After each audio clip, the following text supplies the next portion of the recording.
السلام علیکم ورحمۃ اللہ وبرکاتہ۔ ان الحمد للہ نحمده ونستعینه ونستغفره ونؤمن به ونتوکل علیہ ونعوذ باللہ من شرور انفسنا ومن سیئات اعمالنا من يهده الله فلا مضل له ومن يضلل فلا هادي له وأشهد أن لا إله إلا الله وحده لا شريك له وأشهد أن محمدا عبده ورسوله أما بعد فإن خير الحديث كتاب الله وخير الهدي هدي محمد صلى الله عليه وسلم وشر الأمور محدثاتها وكل محدثة بدعة وكل بدعة ضلالة وفي رواية وكل ضلالة في النار فأعوذ بالله السميع العليم من الشيطان الرجيم من همزه ونفثه ونفخه وقضينا إلى بني إسرائيل في الكتاب لتفسدن في الأرض مرتين ولتعلن علوا كبيرا فإذا جاء وعد أولاهما بعثنا عليكم عبادا لنا أولي بأس شديد فجاسوا خلال الديار وكان وعدا مفعولا ثم رددنا لكم الكرة عليهم وأمددناكم بأموال وبنين وجعلناكم أكثر نفيرا إن أحسنتم أحسنتم لأنفسكم وإن أسأتم فلها فإذا جاء وعد الآخرة ليسوءوا وجوهكم وليدخلوا المسجد كما دخلوه أول مرة وليتبروا ما علوا تتبيرا عسى ربكم أن يرحمكم وإن عدتم عدنا وجعلنا جهنم للكافرين حصيرا اللهم أرنا الحق حقا وارزقنا اتباعه وأرنا الباطل باطلا وارزقنا اجتنابه اللهم علمنا ما ينفعنا وانفعنا بما علمتنا وارزقنا علما رب اشرح لي صدري ويسر لي أمري واحلل عقدة من لساني يفقه قولي۔ اس اللہ کے نام سے ابتدا جس کے ناموں کی کوئی انتہا ہی نہیں۔ وَلَوْ أَنَّ مَا فِي الْأَرْضِ مِنْ شَجَرَةٍ أَقْلَامٌ وَالْبَحْرُ يَمُدُّهُ مِنْ بَعْدِهِ سَبْعَةُ أَبْحُرٍ مَا نَفِدَتْ كَلِمَاتُ اللَّهِ۔ اس ذات اقدس پر کروڑوں درود و سلام ہو جو تمام جہانوں کے لیے رحمت للعالمین بن کے آئے تھے۔ اللہم صلی علی محمد وعلی آل محمد كما صليت على إبراهيم وعلى آل إبراهيم إنك حميد مجيد وبارك على محمد وعلى آل محمد كما باركت على إبراهيم وعلى آل إبراهيم إنك حميد مجيد۔ محترم صدر جلسہ، اسٹیج پر موجود معزز ذمہ داران، علماء کرام، برادران اسلام، واجب الاحترام بزرگوں، دوستوں، عزیز ساتھیوں، لائق احترام ماؤں اور بہنوں، اللہ تبارک و تعالی جب قوموں کو انتخاب کرتا ہے تو انہیں عزت سے، مرتبے سے، احترام سے نوازتا ہے۔ یہی اللہ تبارک و تعالی کی سنت رہی۔ پھر اللہ تبارک و تعالی نے جو کچھ انہیں مضمون دیا، جو کچھ انہیں سبجیکٹ دیا، جس کاز کے لیے انہیں بنایا گیا، اس پر وہ لوگ چلتے رہے تو ساری دنیا کی طاقتیں ان کے سامنے مفلوج کر دیتا ہے، ساری دنیا کی طاقتیں ان کے سامنے سرنڈر کر دیتا ہے۔ لیکن جب قوم اللہ اور اس کے رسول کی نافرمانیاں شروع کرتی ہیں، کتاب اللہ اور سنت رسول اللہ سے دور ہو جاتی ہیں، قوموں کا جب بگاڑ شروع ہو جاتا ہے تو جتنی نعمتیں انہیں عطا ہوئی اللہ تبارک و تعالی ان تمام نعمتوں سے ایک ایک کر کے محروم کر دیتا ہے۔ پھر اس کی حالت یہ ہوتی ہے کہ جو اللہ تبارک و تعالی کے دشمن قوم ہوتے ہیں، یوں سمجھ لیجئے کہ اللہ کے ساتھ نافرمانی کرنے والے کافر، ان قوموں کو اس قوم پر مسلط کر دیتا ہے جو اللہ اور اس کے رسول کے نافرمانیوں میں مبتلا ہوتی ہے، جس کو اللہ تبارک و تعالی ایک وقت میں محترم قرار دیا، معزز قرار دیا، لیکن ان کی نافرمانیوں کی وجہ سے وہی قوم ذلیل ترین بن جاتی ہے۔ یہ میں نے نام لیے بغیر لفظ امت مسلمہ کا ایک اصول بیان کیا ہے تاکہ وہ اصول آپ اپنے ذہنوں میں سیٹ کر لیں، مجھے گفتگو کرنے میں آسانی ہو۔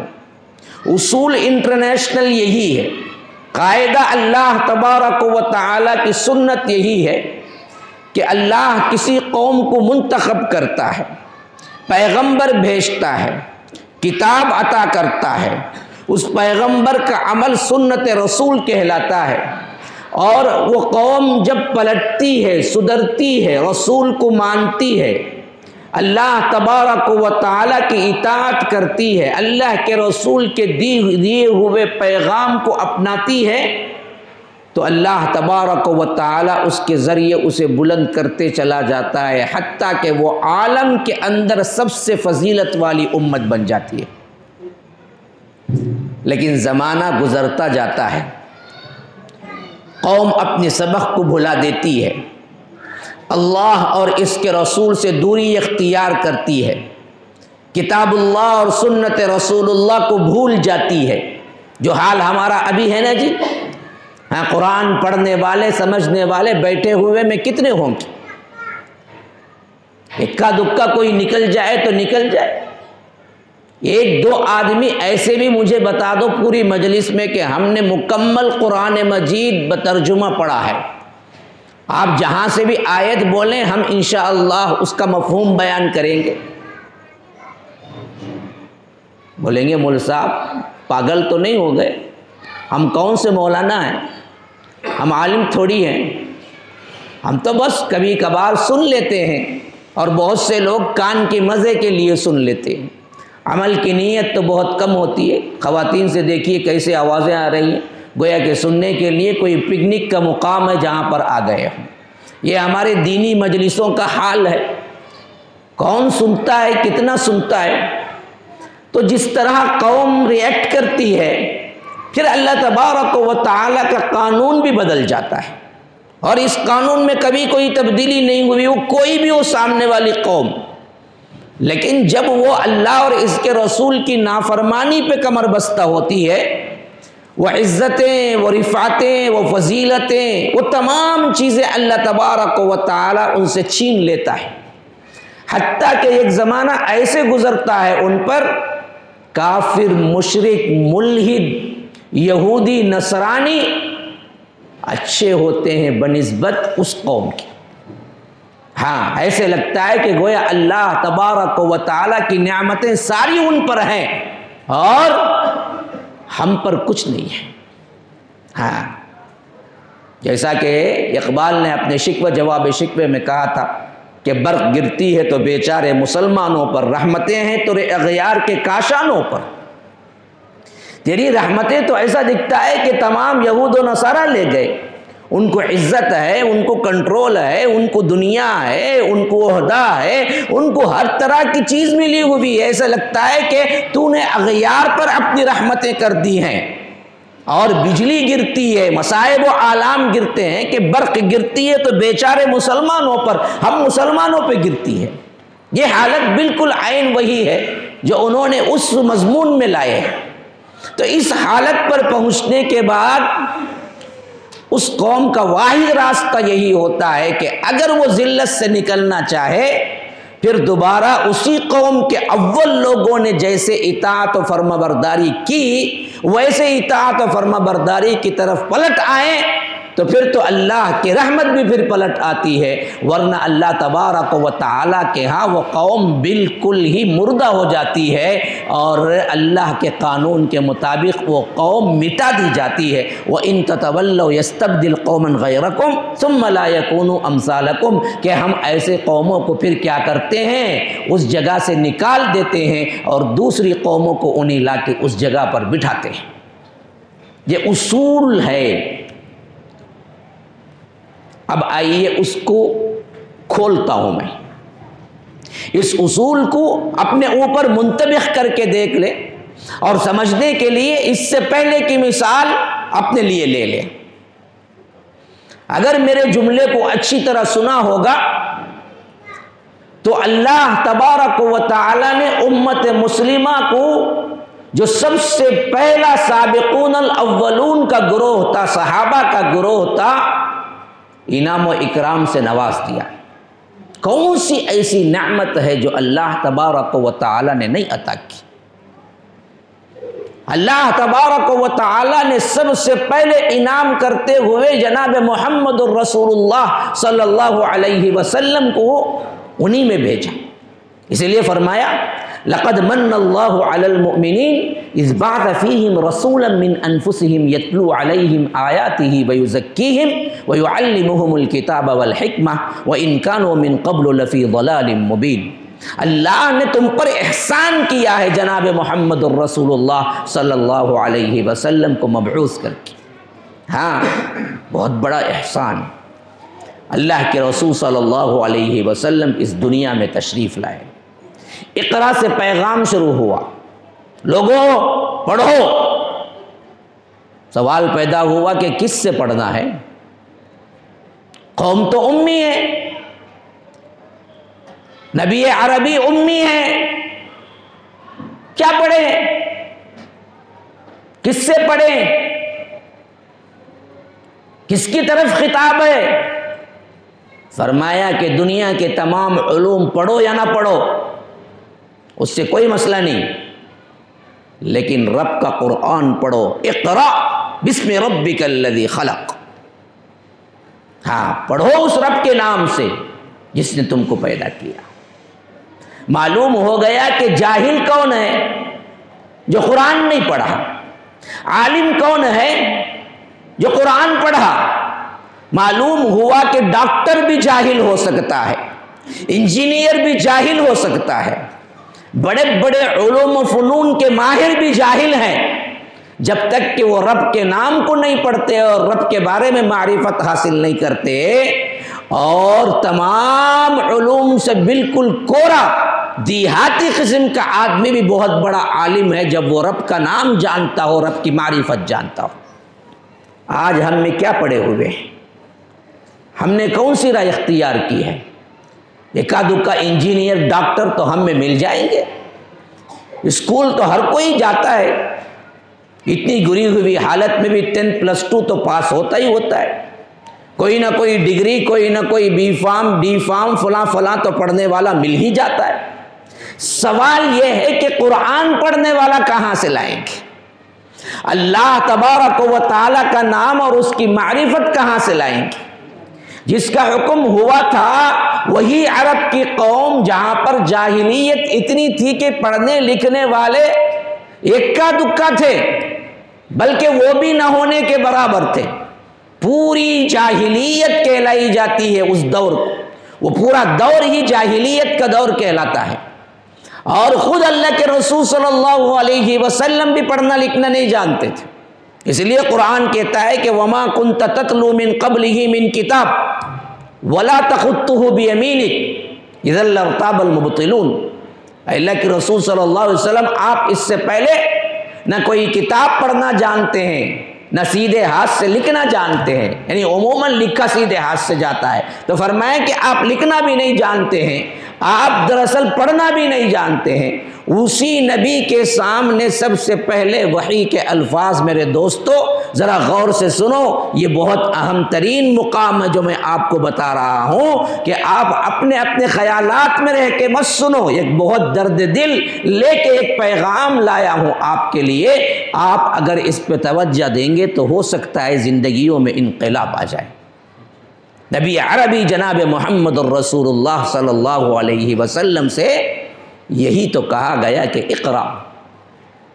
اللہ کے رسول صلی اللہ علیہ وسلم نے کہا کہ ما انا بقارئ، میں پڑھا ہوا نہیں ہوں، کہا کہ اقرا، پڑھو، پھر دوبارہ کہا گیا، سہبارہ کہا گیا، پھر اس کے بعد پڑھ کے بتایا گیا کہ اقرا بسم ربک الذی خلق خلق الانسان من علق، جس نے انسان کو خون کے منجمد ٹکڑے سے پیدا کیا۔ اقرا، پڑھو، وربک الاکرم، آپ کا رب بڑا کریم ہے۔ علم بالقلم، جس نے قلم سے تعلیم دی۔ علم الانسان ما لم یعلم، انسان کو وہ کچھ سکھایا جو وہ نہیں جانتا تھا۔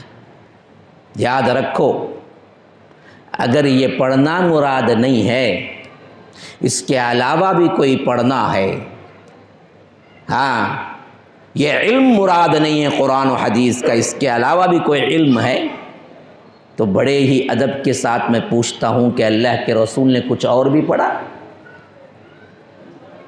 کون سا علم پڑھا؟ پڑھا تو قرآن پڑھا نا جی، سکھایا تو اللہ تبارک و تعالیٰ کی عبادت سکھائی نا۔ جب اللہ نے حکم دیا پڑھو تو مراد قرآن اور حدیث ہے، تو ہم نے کتنا پڑھا، کتنا سیکھا؟ اچھا، اس قول کو صحابہ نے کیسے پورا کیا وہ بھی سن لو۔ ایک ایک کر کے اسلام قبول کرتے گئے۔ وہ کون تھے؟ وہ بھی ان پڑھ تھے، ان کو بھی پڑھنا نہیں آتا تھا۔ بلال ہوں، صہیب ہوں، خباب ہوں، عمار ہوں، سمیہ ہوں، زنیرہ ہوں، یہ تمام اصحاب اور صحابیات کا لکھنا پڑھنا جانتے تھے؟ نہیں، لیکن جب اللہ نے حکم دیا پڑھو، صحابہ اسلام قبول کیے تو پڑھنا شروع کیا، سیکھنا شروع کیا، قرآن کو سمجھنا شروع کیا، عمل کرنا شروع کیا۔ مکے کے وہ 13 سال دیکھتے جاؤ جس میں ایک ایک صحابی کا ایمان لانا گویا کہ اپنے جان کو ہتھیلی میں رکھ کے نکلنا تھا، لیکن انہوں نے اپنی جان گنوا دی یا اپنا آپ سب کچھ قربان کر دیا، لیکن قرآن کو نہیں چھوڑا، جناب محمد الرسول اللہ صلی اللہ علیہ وسلم کو نہیں چھوڑا۔ کیا کیا نہیں مشکلیں آئی، کیا کیا نہیں پریشانیاں آئی۔ حضرت بلال کو تپتی ہوئی ریت میں لٹایا نہیں گیا؟ کیا یہ کہانی قصے ہیں یا ان کی فضیلت میں بیکار کی باتیں ہیں؟ نہ، تاریخ شاہد ہے، سیرت کی کتابیں شاہد ہیں، ہاں احادیث کی کتابیں شاہد ہیں۔ حضرت بلال رضی اللہ عنہ کو اسی اسلام کے قبول کرنے کے پاداش میں مکے کے آوارہ قسم کے لوگ ان کے گلے میں گردن ڈال کے کھینچ کے لے جاتے تھے، اور نیچے تپتی ہوئی ریت ہوتی تھی جس کی وجہ سے ان کی پیٹھ پوری کی پوری زخمی اور ان کی پیٹھ پوری کی پوری چھلنی ہو جاتی تھی، اور یہ پورا دن کام چلتا۔ اور جہاں تک انہیں اذیت دینے کا سوال ہے تو ایک الگ پورے کا پورا کیا ہے 2 گھنٹے چاہیے ہم صحابہ کی تکلیفیں بیان کرنے کے لیے۔ جب اس پہ بھی بس نہیں چلتا، ان کا جو آقا تھا امیہ، پورے سینے پہ لا کے ایک بڑی سی چٹان، ایک پتھر رکھ دیتا۔ حضرت بلال کہتے ہیں کہ کبھی کبھی معاملہ یہ ہوتا کہ میرے ہی پیٹھ سے نکلنے والا خون اور پیپ وہاں گر گر گر گر کے نیچے کی مٹی کو، نیچے کی ریت کو ٹھنڈا کرتا، یہاں تک کہ میں بے ہوش ہو جاتا۔ جب میں بے ہوش ہو جاتا تب جا کے مجھے لے جا کے کسی کمرے میں بند کر دیتے، اور رات بھر اسی کیفیت میں ہوتا، نہ پانی پینے کے لیے نہ کھانا کھانے کے لیے، یوں سمجھو کہ اب مرا تب مرا۔ پھر صبح دوسری ہوتی تو ایک نئی اذیت کے لیے تیار ہوتی، اور حضرت بلال کو لے جا کے پھر وہی چیز دہرائی جاتی جو کل صبح دہرائی گئی۔ ایسا ایک دن نہیں ہوا، 2 دن نہیں ہوا میرے بھائیوں، ہاں مہینے ہوتے رہے، مہینے ہوتے رہے، لیکن سبق نہیں بھولا جو انہوں نے پڑھا کہ لا الہ الا اللہ، اللہ ایک ہے، اس کی عبادت کرو، اس کے علاوہ کسی کی عبادت نہ کرو۔ محمد الرسول اللہ صلی اللہ علیہ وسلم کو اللہ کا رسول مانو، ان کی اندھی پیروی کرو، اندھی، آنکھ بند کر کے، جو بتا دیا وہ بتا دیا، فائنل ہے، جو کہہ دیا فائنل ہے۔ گھر سے نکل جاؤ تو نکل گئے، گھر بار چھوڑ دو تو چھوڑ دیا، ہجرت کر کے آ جاؤ تو آ گئے، اپنا وطن چھوڑ دو تو چھوڑ دیا، اپنے پیسے لٹا دو تو لٹا دیے۔ جو کچھ حکم ہوا کبھی اس صحابہ کے اندر کیوں کا سوال ہی پیدا نہیں ہوا، جیسے حکم ہوا تکمیل کے لیے بالکل اللہ کے رسول صلی اللہ علیہ وسلم کی ایسی ہی اطاعت۔ اصل اسلام ہم سے بھی مطلوب ہے، اسلام ہم سے بھی یہی چیز کہتا ہے، لیکن ہم نے تو بالکل ہی کیا ہو گئے، کتاب و سنت سے دور، اپنی منمانی زندگی، لیکن نام پھر بھی ہمارا بھی مسلمان ہی ہے۔ اس صحابہ کے اصحاب رسول نے جنہوں نے سب کچھ قربان کر کے لفظ مسلمان کے 5 الفاظ کی ڈگری لی، ہم نے اس کو اتنا بے وقت بنا دیا کہ ہم بھی اپنے آپ کو مسلمان کہتے ہیں، لیکن اس کا شمع برابر بھی عکس ہم میں نظر نہیں آتا۔ ہم کہے کہ مسلمان ہیں جی، پھر ہماری مسلمانیت پھر کہاں کی ہے؟ نہ قربانی ہے، نہ جذبہ ہے، نہ پڑھنا ہے، نہ عبادتیں ہیں، نہ قربانیاں ہیں، ایثار ہے، نہ اللہ کا ذکر، کچھ بھی نہیں ہے۔ پھر ہمارے لیے 5 الفاظ کی یہ اتنی معتبر ڈگری کہاں سے مل گئی ہم کو؟ یہ کھوکھلی ڈگری ہے، ہاں اس کے اندر کوئی پختگی نہیں ہے۔ حضرت خباب حضرت عمر کے دور خلافت میں ایک مرتبہ اپنے پیٹھ سے کپڑا ہٹائے تو حضرت عمر نے دیکھا کہ پوری پیٹھ جلی ہوئی، برس کی بیماری کی طرح پوری سفیدی ہے، ایسے دکھ رہا ہے گویا کہ چمڑی کو جلا دیا گیا ہے اور گوشت نام کی کوئی چیز نہیں ہے۔ حضرت عمر نے پوچھا کہ خباب یہ کیا مرحلہ ہے، یہ کیا واقعہ ہے، یہ کیا ہوا ہے تمہیں؟ کہا کہ امیر المومنین میں آپ کو کیا بتاؤں، جب اسلام قبول کیا تو اس وقت میری حالت یہ تھی کہ میں ایک غلام تھا اور میری آقا ایک عورت ام انمار تھی۔ اس نے بلا کے پوچھا کہ اسلام چھوڑتے ہو؟ کہا کہ نہیں، میں اسلام کو کبھی نہیں چھوڑنے والا۔ تو اس نے کہا کہ اچھا میں تمہیں بتاتی ہوں اس کا مزہ۔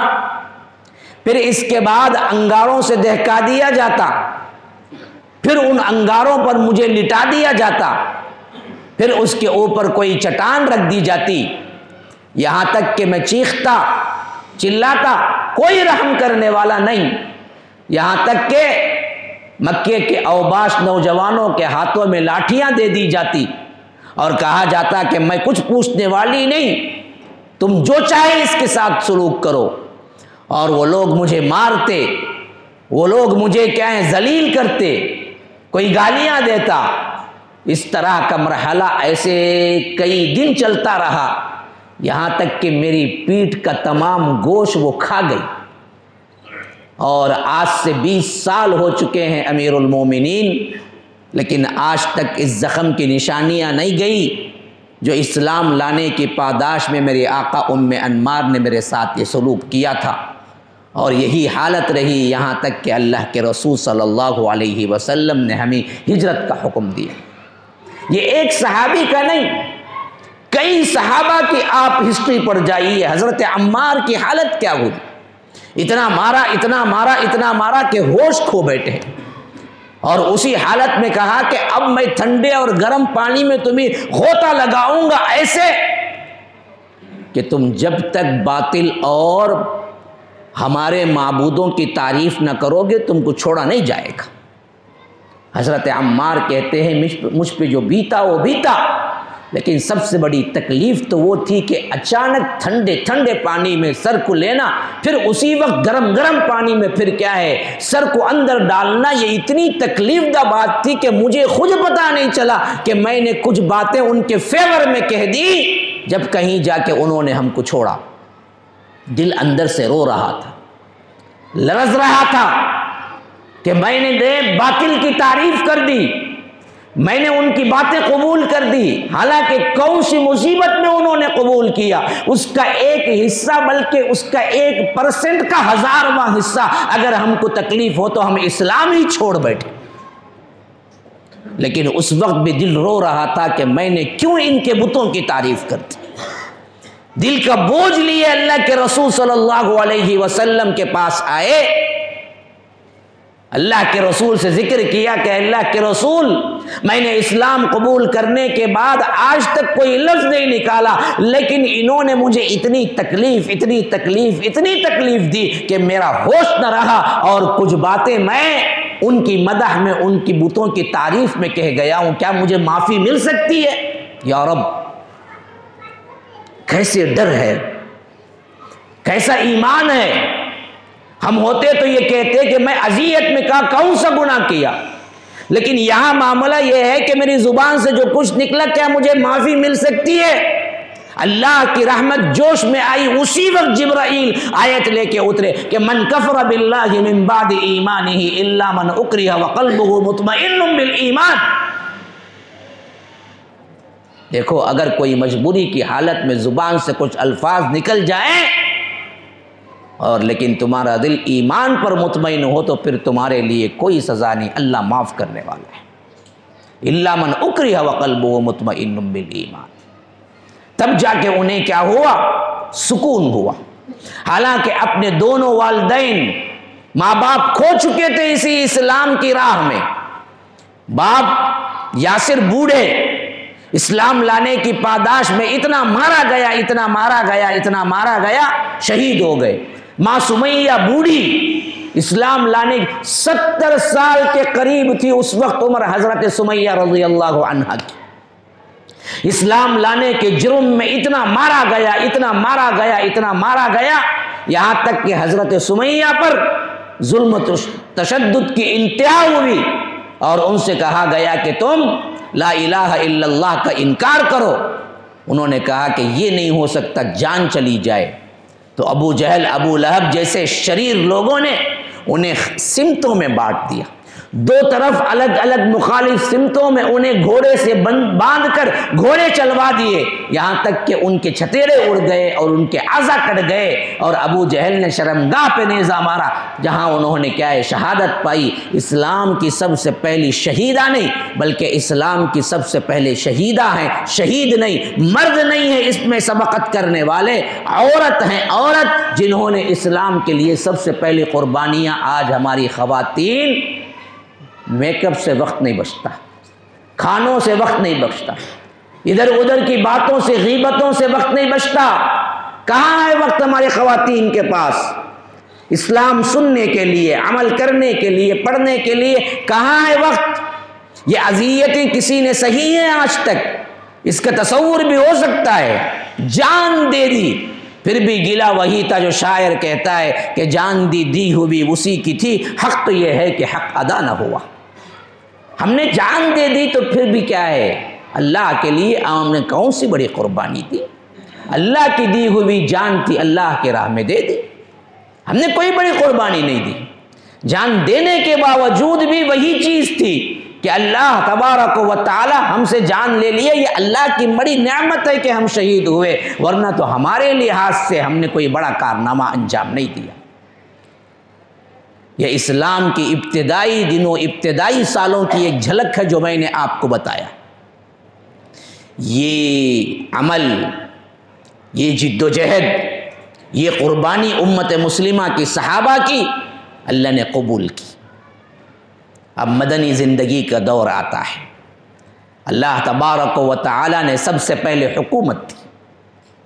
ہاں، مدینے کے اندر اللہ کے رسول صلی اللہ علیہ وسلم نے تمام لوگوں کے ساتھ معاہدے کیے اور بتایا کہ حکم اللہ کا چلے گا اور میں نافذ کرنے والا سب سے پہلا قانون بن گیا۔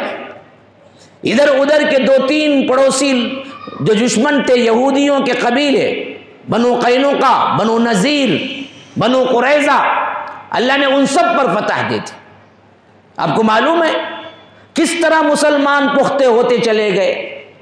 جو 13 سال کی اذیتیں تھیں، جو کچھ انہوں نے لٹایا تھا اسلام کے لیے، قربانیاں دی تھی، جو اللہ نے کہا اس کو پڑھا، سمجھا، عمل کیا، ایک ایک آیت ان کی زندگی کا بہترین نمونہ بن جاتی تھی۔ یہاں تک کہ جب مدنی دور آیا تو پہلے اللہ تبارک و تعالی نے انہیں مستحکم کر دیا اس حد تک کہ تمام مسلمانوں کے اندر ایک ہی اخوت تھی، ایک ہی محبت تھی، کوئی ان کو الگ الگ کر ہی نہیں سکتا تھا۔ محبتوں کی جو مثال انہوں نے قائم کی، وہ مثال آپ سوچ ہی نہیں سکتے۔ ہمارے اندر 1000 ٹکڑیاں، ہمارے اندر 1000 تفریقے، ہمارے اندر 1000 گروپس، یہ اس کو مسلمان نہیں مانتا، وہ اس کو مسلمان نہیں مانتا، یہ اس کو کافر مانتا، وہ جہنمی کہتا، یہ فلاں، کتنی پریشانیاں ہیں۔ حتیٰ کہ ہمارا حال تو یہ ہے کہ بھائی بھائی کو ماننے کو تیار نہیں ہے۔ بھائیوں کے اندر بھی ایک مہاجر انصار جو دونوں ملے، اللہ نے یہ محبت ایمان کی وجہ سے اتنی پختہ ڈالی کہ آپ حیران رہ جائیں گے۔ بخاری کی روایت، حضرت انس کہتے ہیں کہ جب مہاجرین ہجرت کر کے مدینہ پہنچ گئے اور انصار وہ لوگ کہلائے جو مدینے میں خود ان کے گھر بار تھے، اللہ کے رسول صلی اللہ علیہ وسلم نے سوچا کہ یہ مہاجرین جن کے گھر بار نہیں ہے، کھانا پینا نہیں ہے، کوئی بھی ان کے سر پہ سایہ نہیں ہے، تو ان کو کیسے مدینے میں ایڈجسٹ کیا جائے۔ تو حضرت انس کہتے ہیں کہ حکم ہوا کہ میرے ہی مکان میں، یعنی حضرت انس کہتے ہیں کہ میرے ہی مکان میں تمام صحابہ جو مہاجر بھی ہیں، انصار بھی ہیں، جمع ہونے کا حکم دیا اللہ کے رسول صلی اللہ علیہ وسلم نے۔ یہ کب؟ بالکل ہجرت کرتے ہی پہلے سال، اور کہا ایک مہاجر کو بلایا، ایک انصار کو بلایا، دونوں کے ہاتھ میں ہاتھ دیا، کہا کہ آج سے تم بھائی بھائی ہو۔ ایک لفظ کیسے عمل دیکھو۔ کسی نے یہ نہیں پوچھا کہ کیسے بھائی بن گئے، کہاں کے بھائی بن گئے، میں ان کو کیا دوں، نہ۔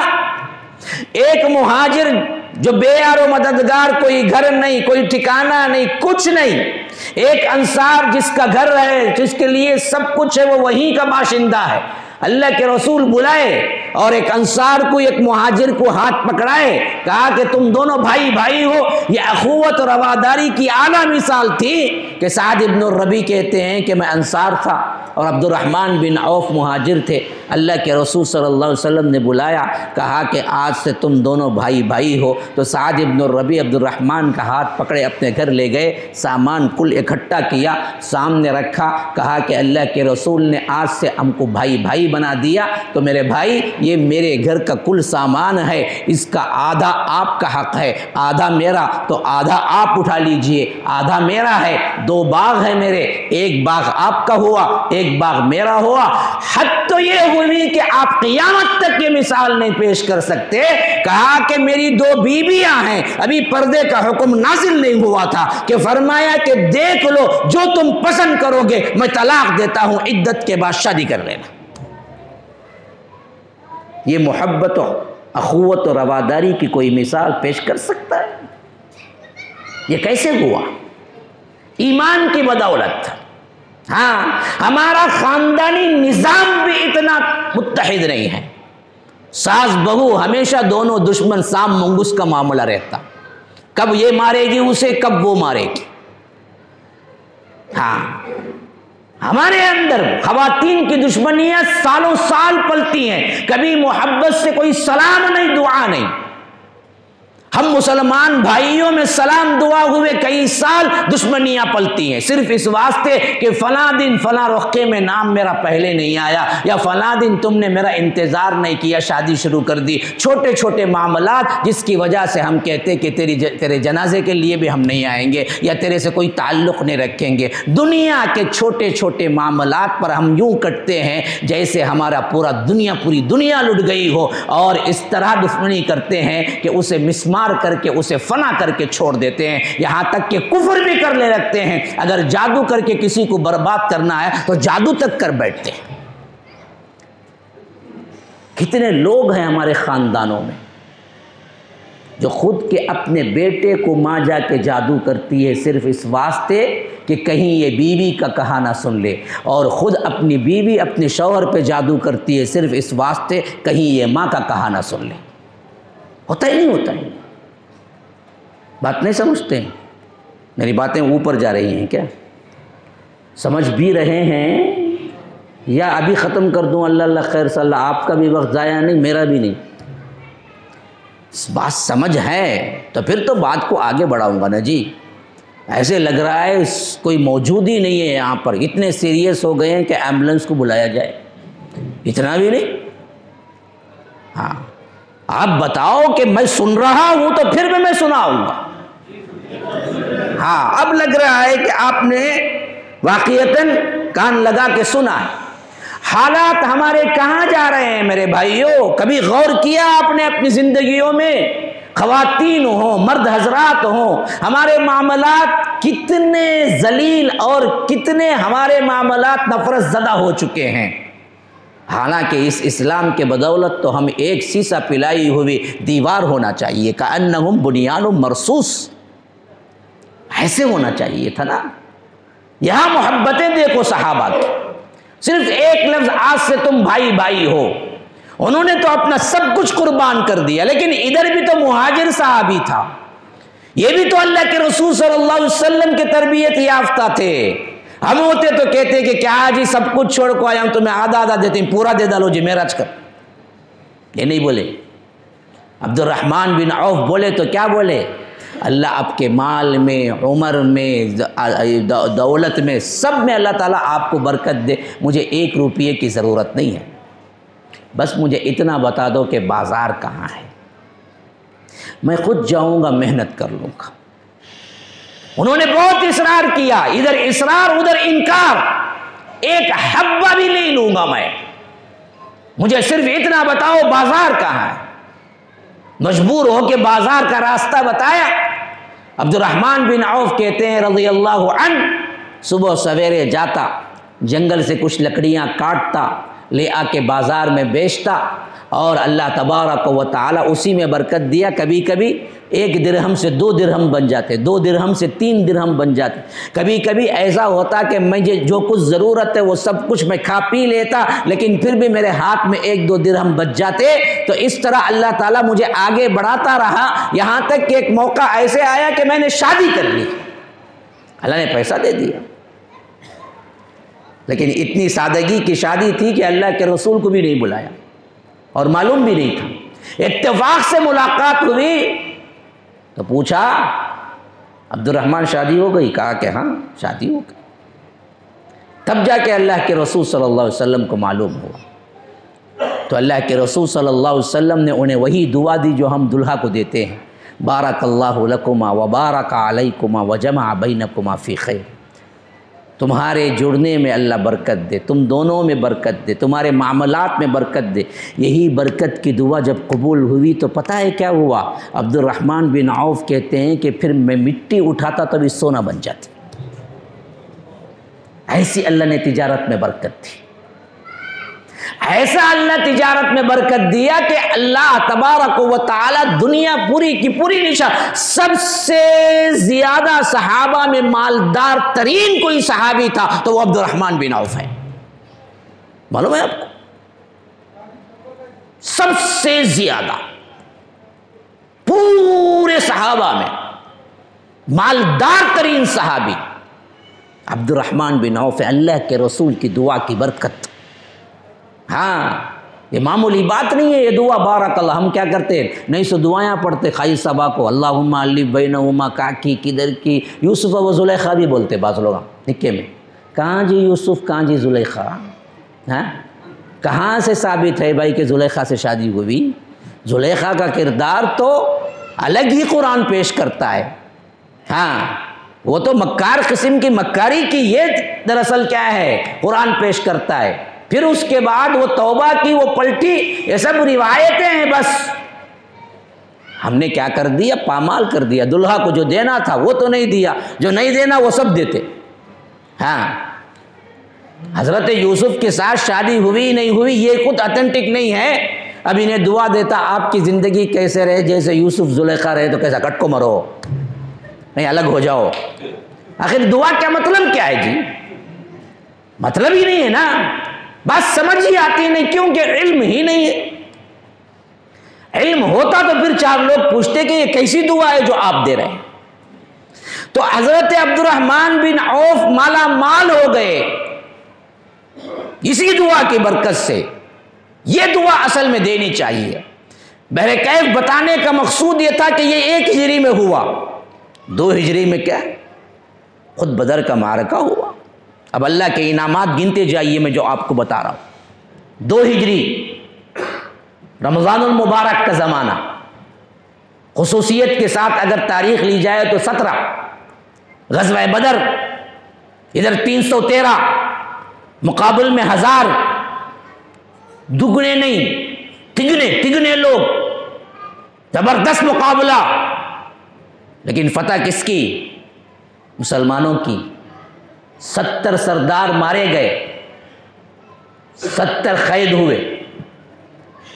پورے کے پورے اللہ کے رسول صلی اللہ علیہ وسلم کے ہاتھوں سرنڈر. ایسی فتح دی مشرکین مکہ کی گھگی بند ہو گئی. پھر اللہ تبارک و تعالی اسی طرح بڑھاتا رہا. پھر احد ہوئی ہجری 3 میں. اس میں فتح بھی نہیں شکست بھی نہیں، لیکن یہ بھی ایک اللہ تبارک و تعالی کی سنت رہی کہ مسلمان قوموں کو آگے بڑھانے کی. دل مضبوط ہوئے، مصائب و آلام سہنے کا اور جگر قوت پیدا ہوئی. لیکن 5 ہجری میں غزوہ احزاب ہوئی. 10,000 کا لشکر سامنے، ادھر کل مدینے کے افراد 3,000. مقابلہ ہوا، زبردست مقابلہ تھا. حتیٰ کہ کیا ہے حالت یہ تھی کہ کبھی کبھی ایسا لگتا تھا یہ 10,000 کا لشکر مدینے پہ آیا تو مدینے کی این سے این بجا دے گا. وَإِذْ زَاغَتِ الْقُلُوبُ وَبَلَغَتِ الْأَبْصَارُ قُلُوبُ الْحَنَاجِرِ وَتَظُنُّونَ بِاللَّهِ الظُّنُونَ. لوگ طرح طرح کے گمان کرنے لگے ہم مٹ کے رہ جائیں گے. لیکن اللہ تبارک و تعالی پھر وہاں سے نکالا. قدرتی طور پر آفات بھیجی. ایسی عرب میں آندھی چلی اس سے پہلے کبھی نہیں چلی. کیونکہ صحرا ہوتے ہیں نا جی، وہاں پر آندھیاں بھی عجیب ہوتے ہیں. میں ایک مرتبہ گیا تھا، کہاں راجستھانی کا سفر تھا. میں نے آندھی سنی تھی وہ، لیکن کبھی دیکھنے کا اتفاق نہیں ہوا. جو صحراؤں میں آندھیاں ہوتی ہیں نا اس کا تصور ہی نہیں کر سکتا بندہ جب تک کہ وہ نہیں دیکھتا. ایسی آندھی ہوتی ہے جس کے اندر ان ریت کے ذرات میں ایسا پاور ہوتا ہے کہ چیزوں کو اٹھا کے پٹک سکتی ہے. وہ ایسی آندھی ہوتی ہے وہ. میں بہت پڑھا تھا لیکن کبھی دیکھنے کا محسوس کرنے کا اندازہ نہیں ہوا. ابھی کچھ مہینے پہلے ایک مرتبہ راجستھان کا سفر تھا. جس ہوٹل میں میں رکا تھا وہاں پر ملاقات کے لیے کچھ لوگ آئے تو میں نے اتر کے نیچے آیا. 5 منٹ سے بھی کم وہ آندھی چلی. میں پریشان ہو گیا کہ ہوگا کیا اب. سامنے جو بڑے بڑے چیئر اور صوفے تھے ادھر ادھر ہو کے رہ گئے 5 منٹ میں. میں نے کہا کہ یہ کیا ہے؟ کہا کہ ایسے ہوتے ہیں یہاں پر، اسے کہتے ہیں صحرائی آندھیاں. یہ چلتے ہیں کبھی کبھی 5-6 منٹ کے لیے ہوتے ہیں، لیکن 5-10 منٹ کے اندر اتنی تباہی مچاتے ہیں کہ ہم کو کیا ہے پورے مہینے بارش پڑنے سے بھی اتنی تباہی نہیں ہوگی. ایسی آندھیاں ہوتی ہیں، ریگستانوں میں آتی ہیں. عربوں میں بھی، وہاں پر عرب بھی ریگستان ہے، وہاں بھی آتی. حتیٰ کہ جو پنڈال ڈالا گیا تھا جو میرے بیان کے لیے بتایا جاتا ہے کہ پورا پنڈال گر گیا صرف 5 منٹ کی آندھی میں. وہ ایک لمبا واقعہ ہے، میں اصل میں واقعہ ذکر کرنا نہیں ہے مجھے مقصود تو ایسی آندھی اللہ بھیجا. یہ لوگ خیموں میں تھے، اللہ تبارک و تعالی نیست و نابود کرنا چاہا تو آسمان سے آندھی ایسی بھیجی کہ یہ لوگ دم دبا کے بھاگ گئے. 10,000 کا لشکر کہاں گیا پتہ ہی نہیں چلا، سب بھاگ گئے. اللہ کے رسول صلی اللہ علیہ وسلم نے آندھی ختم ہوئی تو صحابہ کو کہا، ان میں سے ایک صحابی کو جاؤ جا کے دیکھ کے آؤ ان کا حال کیا ہے. یہ آ کے بتاتے ہیں کہ اللہ کے رسول ڈر کے مارے تھر تھر کانپ رہے ہیں، یکا دکا جو بچے ہوئے ہیں وہ بھی کب جانا سوچ رہے ہیں، ان کی پوری طاقت کو اللہ تبارک و تعالی نے مٹا دیا۔ یہ آندھی آج نہیں آ سکتی؟ کیا وہی اللہ نہیں ہے جس اللہ نے غزوہ خندق میں کہا آندھی بیچ کر 10,000 کے لشکر کو تتر بتر کر دیا؟ کیوں نہیں آ رہی آج ہمارے لیے مدد؟ سوچو تو صحیح، کردار تو دیکھو۔ کیا اللہ تبارک و تعالیٰ کے پاس وہ قوت نہیں ہے فی الوقت؟ نعوذ باللہ۔ آج بھی ہو جو ابراہیم کا ایمان پیدا، آگ کر سکتی ہے انداز گلستہ پیدا۔ اصل میں مسئلہ یہ ہے کہ ہم وہ نہیں رہے جو آندھی کو اللہ تبارک و تعالیٰ کے حکم سے یہاں پر لا سکتے ہیں۔ آج ہمیں بھی کچھ لا جا رہا ہے، مارا جا رہا ہے، ذلیل کیا جا رہا ہے، مسجدوں پر طرح طرح کے کیسز ڈالے جا رہے ہیں، بند کیے جا رہے ہیں، توڑے جا رہے ہیں، مندریں بنی جا رہی، یہ سب کچھ ہو رہا ہے۔ کہاں ہے اللہ کی مدد؟ کیوں یہ تباہی؟ کیا اللہ نے مدد نہیں کی مسلمانوں کی؟ ضرور ہوگی، لیکن وہ کہاں سے لاؤ گے وہ دل، وہ ایمان، وہ قلب، وہ عمل جو اللہ کے رسول صلی اللہ علیہ وسلم کے صحابہ کا تھا؟ وہ لا کے تم بتاؤ، رب کی طرف سے رحمتیں بھی اسی طرح نازل ہوں گی۔ 10,000 کا پورا لشکر تتر بتر ہو گیا، 3,000 کا لشکر فاتح ہوا، مدینہ پلٹے اللہ کے رسول صلی اللہ علیہ وسلم جبکہ بس بارڈر میں تھے، حتیٰ کہ اللہ کے رسول صلی اللہ علیہ وسلم نے فرمایا کہ آج قریش کو جو کچھ بھی ملا اللہ کی طرف سے جو سزا ہوئی، اس کے بعد ان مشرکین مکہ کو کبھی ہمت نہیں ہوگی ہماری طرف آنکھ اٹھا کے دیکھنے کی، یہ کبھی ہم پہ حملہ نہیں کریں گے۔ اس کے بعد اگر ہم کریں گے تو یہ لوگ پائیں گے، لیکن یہ لوگ ہم پہ حملہ نہیں کریں گے۔ بات بالکل سچی ہوئی۔ آپ دیکھتے جائیے، یہ غزوہ خندق 5 ہجری میں ہو رہا ہے، 5 ہجری میں، ہاں ہجرت کے 5ویں سال۔ ہمیں کچھ پتہ نہیں، نہ سیرت کا پتہ، نہ تاریخ کا پتہ، نہ قرآن کا، نہ حدیث کا۔ بتاؤں تو کیا بتاؤں، کس کو بتاؤں؟ ہم تو پڑھتے ہی نہیں ہیں، جانتے ہی نہیں ہیں ہم کون ہیں، ہم ذلیل ہو گئے یہ بھی ہم کو نہیں معلوم ہے۔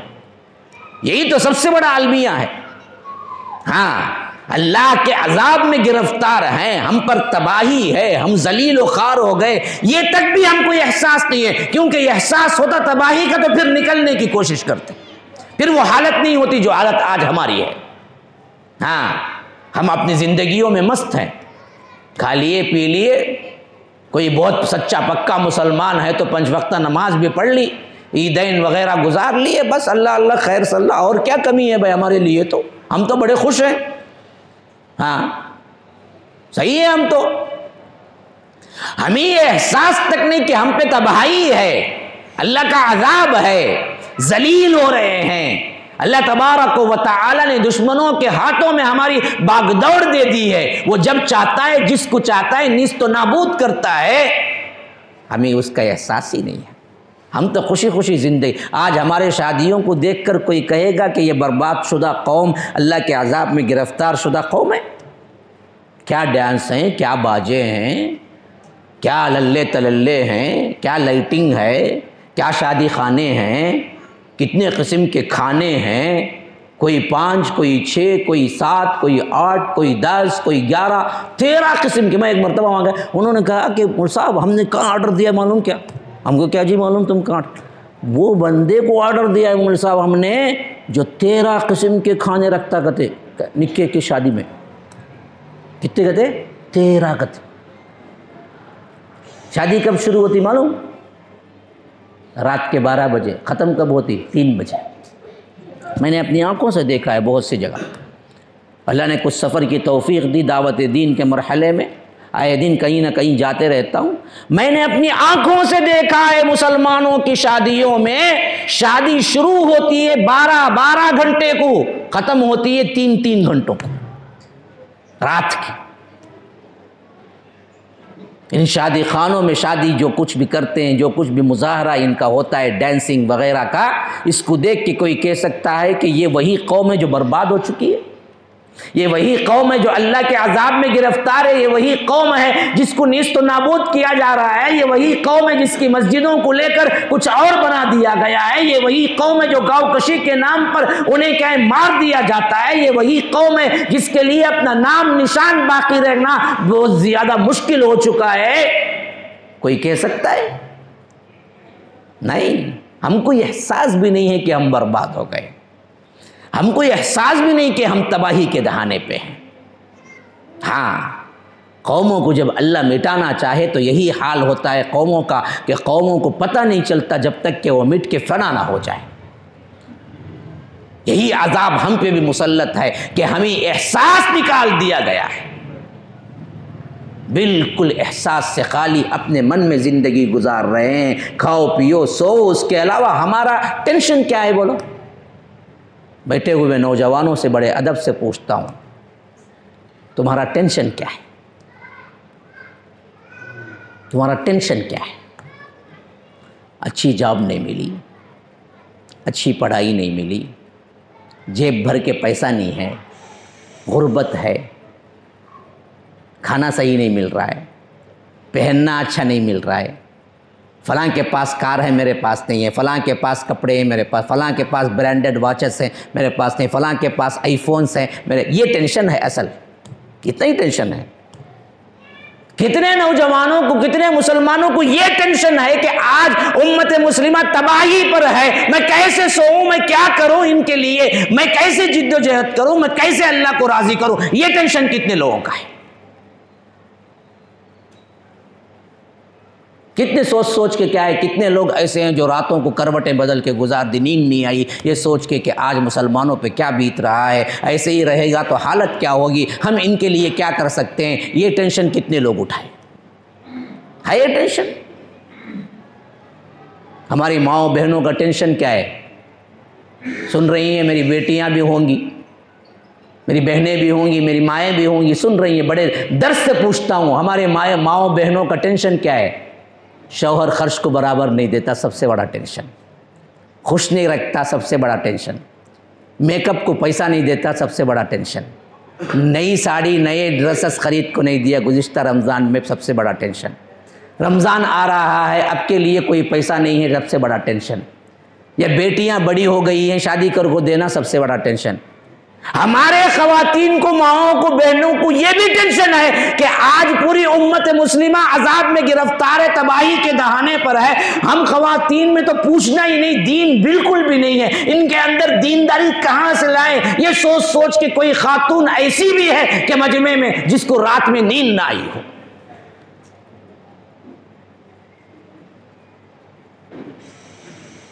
پھر حالات کیسے بدلیں گے؟ کیوں جی بدلیں گے حالات؟ جب خود بدلنا نہیں چاہیں تو اللہ زبردستی نہیں بدلاتا، یہ میرا قول نہیں، میرے رب کا قول ہے۔ سورہ رات پر پڑھ جائیے، ان اللہ لا یغیر ما بقوم حتی یغیروا ما بانفسہم، اللہ تبارک و تعالی کسی قوم کی حالت کو نہیں بدلتا جب تک کہ وہ خود بدلنے کو تیار نہیں ہوتی۔ ہاں، خدا نے آج تک اس قوم کی حالت نہیں بدلی، نہ ہو جس کو خیال اپنی حالت کے بدلنے کا۔ اسی کو شاعر نے الفاظ شعر میں پرویا ہے، ہم چاہتے ہی نہیں بدلیں تو اللہ زبردستی کیوں بدلائے گا تمہیں؟ حالات سے بدتر ہوتے جا رہے۔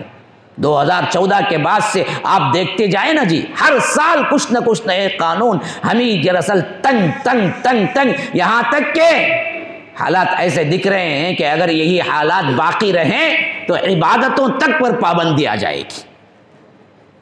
اندلس کا پورا تاریخ کا ایک منظر ہمارے سامنے کھڑا ہوا ہے، جہاں پر تقریباً 1400 تک، یوں سمجھ لو کہ آج سے 300 سال نکال لو، ہاں آج 2000 ہے، 1400 میں اندلس گیا، 600 سال نکال دو، اور یہاں پر 600 ہے، ہاں ہجری اعتبار سے 1400 کتنا ہے؟ 45، تو اس میں سے 600 نکال دو، کتنا باقی ہے؟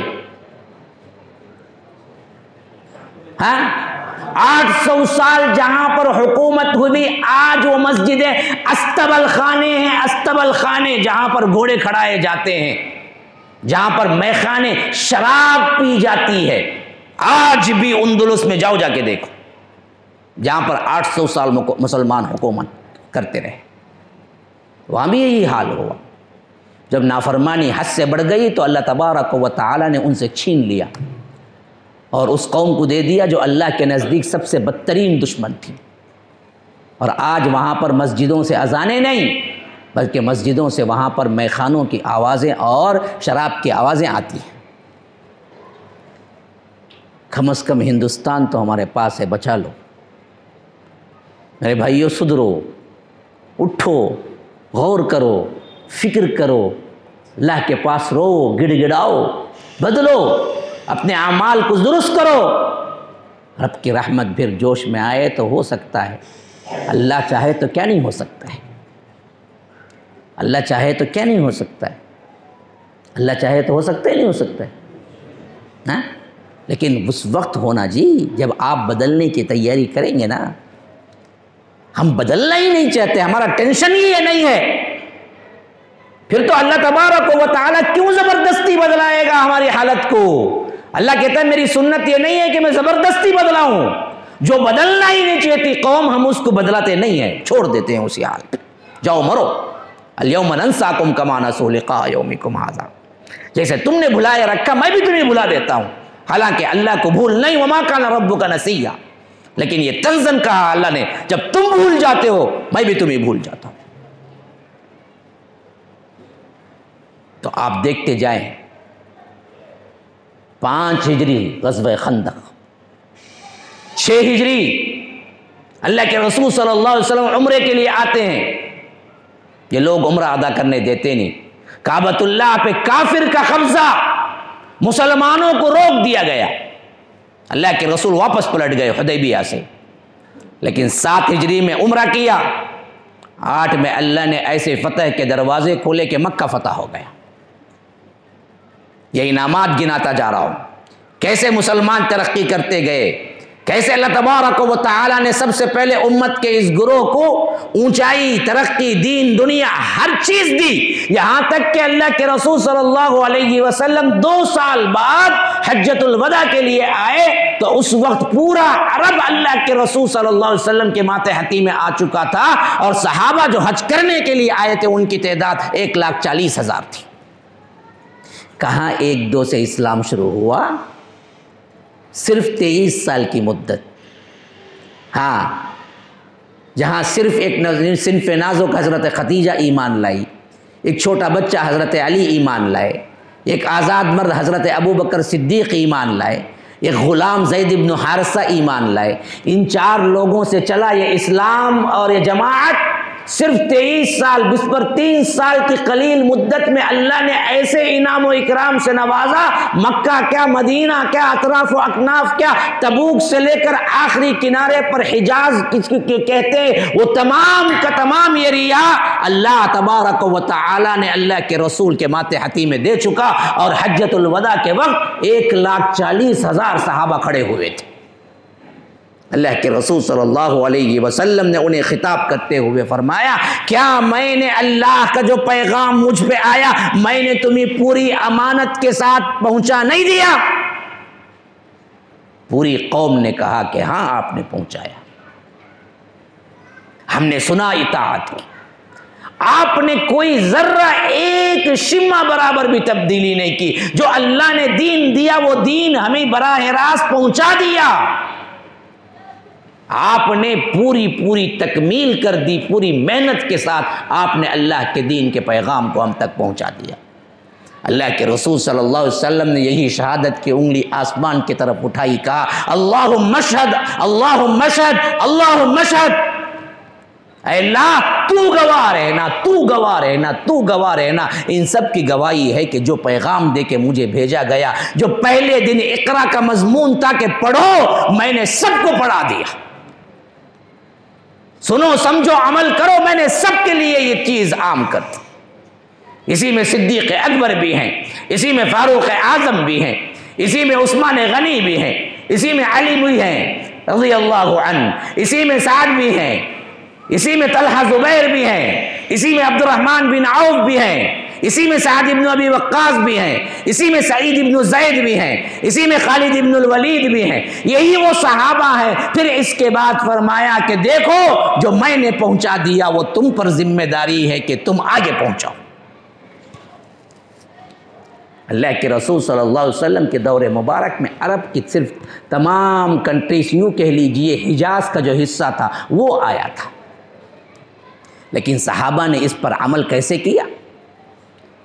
وفات رسول کے بعد صدیق اکبر سب سے پہلے خلیفہ بنے، صرف 2 سال 3 ماہ، کتنی مدت ہے؟ 2 سال 3 مہینے، بس زیادہ نہیں۔ 2 سال 3 مہینے میں انہوں نے عرب و عجم کے ہر ایک طرف اسلام کے پیغام کو پھیلایا، یہاں تک کہ رومیوں سے بھی اور اسی طرح ایرانیوں سے بھی بات چیت شروع ہو گئی، جنگ شروع ہو گئی۔ اور حضرت عمر کے دور خلافت 10 سال ہے، 10 سالوں کے اندر روم و ایران مٹ کے رہ گئے۔ وہ روم و ایران جن کو اگر آج آپ سمجھانے کے لیے میں کہوں تو جس طرح آج امریکہ اور رشیا تھے، رشیا بھی ٹوٹ چکا، لیکن اب امریکہ جس طرح سپر پاور ہے اس طرح دنیا کا سپر پاور ایران تھا، روم تھے۔ یہی 2 قومیں تھیں جو پوری دنیا پہ حکومت کر رہی تھی۔ یہ 10 سال کی مدت نہیں ملی، تمام کی تمام حکومتیں زائل، اسلام ہر جگہ پھیل گیا، یہاں تک کہ حضرت عثمان غنی کے زمانے میں اللہ کے فضل و کرم سے ہندوستان کے قریب مکران تک آ گیا، اور حضرت معاویہ رضی اللہ عنہ کے زمانے میں اللہ کے فضل و کرم سے وہ بحری بیڑا بھی بن گیا جو سمندر پار کے ملکوں تک جا پہنچا۔ عقبہ بن نافع نے کہا اے اللہ، اس سمندر کے پیچھے بھی کوئی اور بستہ ہے یا کوئی اور بستی ہے یا کوئی اور شہر ہے تو مجھے معلوم نہیں ہے، اگر وہاں پر جانے کا وسیلہ ملتا تو میں وہاں تک بھی پہنچ جاتا۔ فرانس اور اٹلی اور اس طرح کے جتنے ملک تھے وہ تمام ملک وہاں تک اسلام پہنچ گیا۔ پھر قلیل ترین مدت، پورے 50 سال مت لگاؤ، 50 سال تاریخ کے اندر ہم دیکھتے ہیں کہ پورا عرب اور پورا عجم اور پورا اطراف و اکناف کا ایریا اللہ تبارک و تعالی نے اسلام سے منور کر دیا۔ ہندوستان میں بھی اسلام اسی وقت آ چکا، ہاں، حالانکہ یہاں پر کوئی جنگی دستہ نہیں آیا۔ محمد بن قاسم آئے لیکن 715 میں، جبکہ یہاں پر 690 کے اندر ہی مسجد بنا دی گئی، ہاں، ان کے آنے سے تقریباً 25 سال پہلے۔ آج بھی کیرلا کے اندر وہ مسجد شاہد ہے جو اللہ تبارک و تعالی کے فضل سے 690 یا 690 پر 5 میں مسجد بن گئی عیسوی اعتبار سے، اور ادھر جب آئے محمد بن قاسم وہ 715 تھی۔ ان کے آنے سے پہلے اسلام ہندوستان آ چکا تھا۔ کیسے؟ کوئی دستہ، کوئی فوج؟ یہ بالکل غلط بات ہے کہ تلوار سے پھیلا۔ کس سے پھیلا؟ اخلاق سے پھیلا۔ جو لوگ تجارت کے اعتبار سے ہندوستان آتے تھے، ان کی ایمانداری، ان کا عمل، ان کی عبادتیں، ان کی سچائی، ان کے بزنس کرنے کا انداز اتنا بہایا کہ وہ لوگ خود پوچھ کے مسلمان ہوئے۔ اس سے اسلام پھیلا یہاں پر بھی، اور اس حیثیت سے اللہ کے فضل و کرم سے پوری دنیا کے اندر اسلام کا ڈنکا بجنے لگا۔ 100 سال کی قلیل ترین مدت میں اسلام ہر جگہ پہنچ چکا تھا، اور مسلمان ترقی کے اس منزل پہ تھے جیسے آج امریکہ میں یا کہیں پڑھ کے ہارورڈ میں یا کوئی اور یونیورسٹی سے پڑھ کے باہر سے آتا ہے تو کیا اس کا تنتنا اور کیا اس کا روب داب ہوتا ہے، اس سے زیادہ اگر بغداد کی یونیورسٹی سے پڑھ کے آتا تو اس کے اللے تللے ویسے ہی ہوتے۔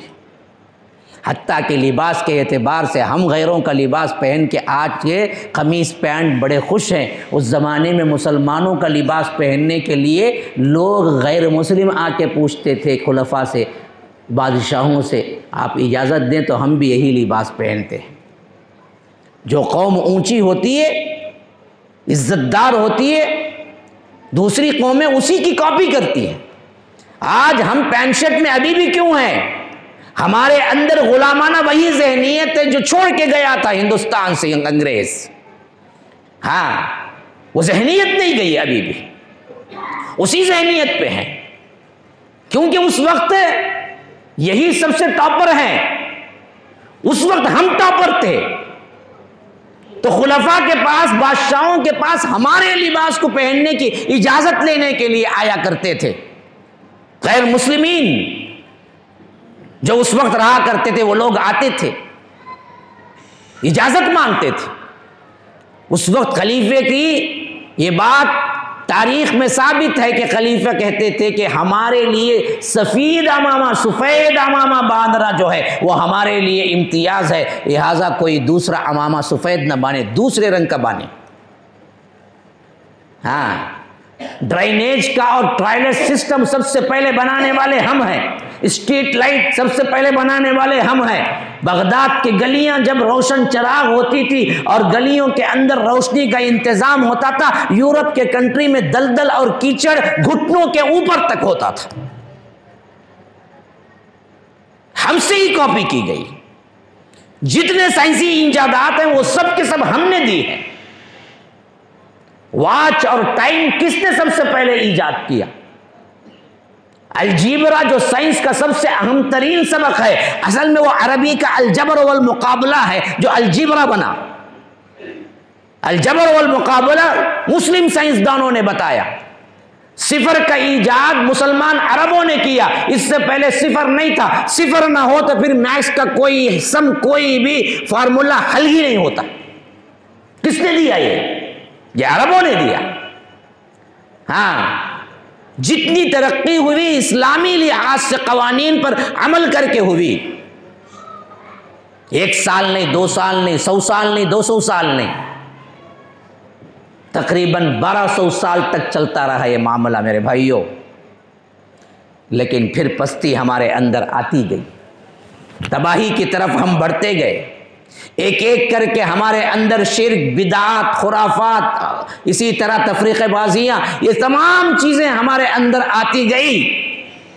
اور اللہ تبارک و تعالی نے جو کچھ ہم سے وعدہ کیا تھا وہ ہمارے ایمان اور کتاب اللہ اور سنت رسول اللہ کی اطاعت پر تھا. جو ہم اطاعت سے نکلتے گئے تو اللہ تبارک و تعالی نے بھی ہم سے کیا ہے وہ تمام نعمتیں چھین لی. ایک ایک کر کے ملک جاتے رہے، جاتے رہے، جاتے رہے. خود ہندوستان کی تاریخ اٹھا لو، 700-800 سال تو خود کیا ہے یہاں پر مسلمانوں نے حکومت کی. 1857 میں جب بہادر شاہ ظفر کا معاملہ ہوا تو اس وقت ہمارے مغلیہ سلطنت کا سب سے آخری بادشاہ تھا. سب مسئلہ ختم، رنگون بھیج دیا گیا جیل میں. کہاں مرا، کہاں دفن ہوا، ہندوستان کی سرزمین میں 2 ٹکڑے زمین کے نہیں ملے اس بادشاہ کو جس نے یہاں پر کیا ہے تقریباً 40 سال تو حکومت کی. صرف سب کچھ ختم. اس کے بعد ہمارا لحاظ سے دور وہ آیا تو تباہی کا تھا، ذلت کا تھا. اس وقت بھی ہم پلٹتے، اس وقت بھی ہم اللہ اس کے رسول کی اطاعت کرتے. میرے بھائیوں اللہ تبارک و تعالی ہم پہ مہربان ہوتا، لیکن ہم نے نہیں کیا. ہماری حالتیں ویسے ہی رہی یہاں تک کہ ہندوستان آزاد ہونے کے بعد سے ہم کو مٹانے کی کوشش جاری ہے اور ہم سوتے رہے ہیں. کھانے پینے میں تو بہت ترقی کر لی، گانے بجانے میں تو بہت ترقی کر لی، لیکن اسلام کی طرف پلٹ آنے پہ کوئی ترقی نہیں ہے. وہی معاملہ ہے، وہی حالات ہیں. یہی اصل تباہی کی جڑ یہی ہے کہ کتاب اللہ و سنت رسول اللہ اور اسلام کے پریکٹیکل نمونے سے ہم دور ہو گئے. آج بھی اگر 100 افراد بھی یہ تہیہ کریں کہ پریکٹیکل مسلمان ہوں گے 100% کتاب و سنت کو فالو کرنے والے، یاد رکھو کوئی تبلیغ کی ضرورت نہیں ہے، بس اس کو دیکھ کے اسلام قبول کرنے والے اللہ تبارک و تعالیٰ پیدا کر دے گا، جیسا کہ پہلے دیکھ کے مسلمان ہونے والے تھے. ہائے مسلمانوں کا کلچر دیکھا، ان کا رہن سہن دیکھا، ان کے اخلاق دیکھے، بس بہت بڑی دعوت ہو گئی. کوئی الگ سے دعوت نہیں، کوئی بلاوا نہیں.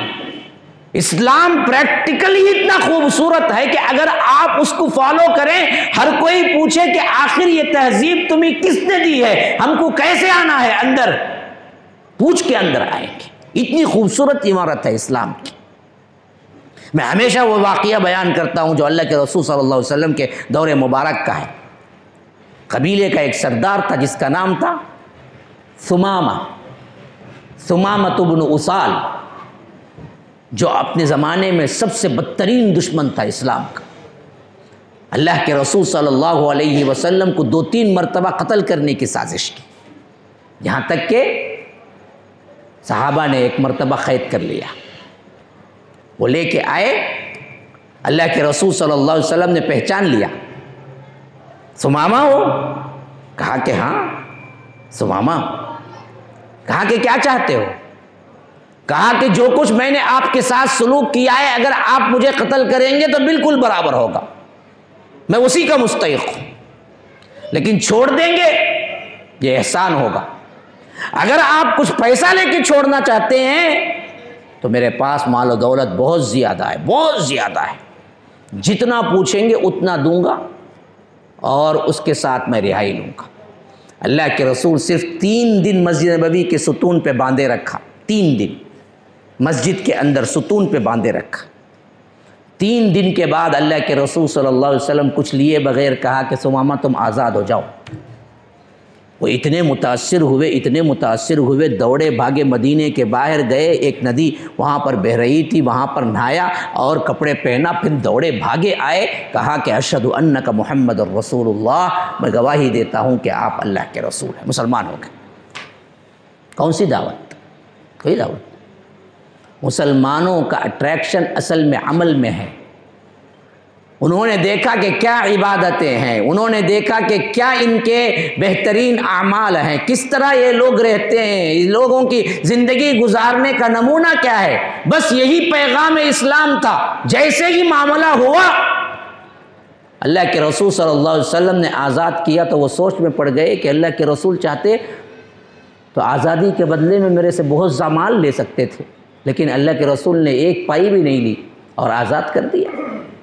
تو وہ دوڑے بھاگے آئے کہ اس سے خوبصورت ترین شہر، اس سے خوبصورت ترین انسان میں نے دنیا میں کبھی زندگی میں ملاقات نہیں کی، اے اللہ کے رسول میں اسلام قبول کرتا ہوں۔ تو اصل پیغام تباہی سے نکلنا کیسے ہے، اسلام کو پریکٹیکل اپناؤ۔ تباہی کی وجہ کیا ہے؟ ہم نے اسلام کو رسماً اپنایا، چھوڑ دیا، یہی میرا پیغام ہے۔ ھذا وباللہ التوفیق، صلی اللہ وسلم علی نبینا محمد۔ اسأل اللہ لی ولکم ولسائر المسلمین من کل ذنب فاستغفروه انه هو الغفور الرحیم۔ والسلام علیکم ورحمۃ اللہ وبرکاتہ۔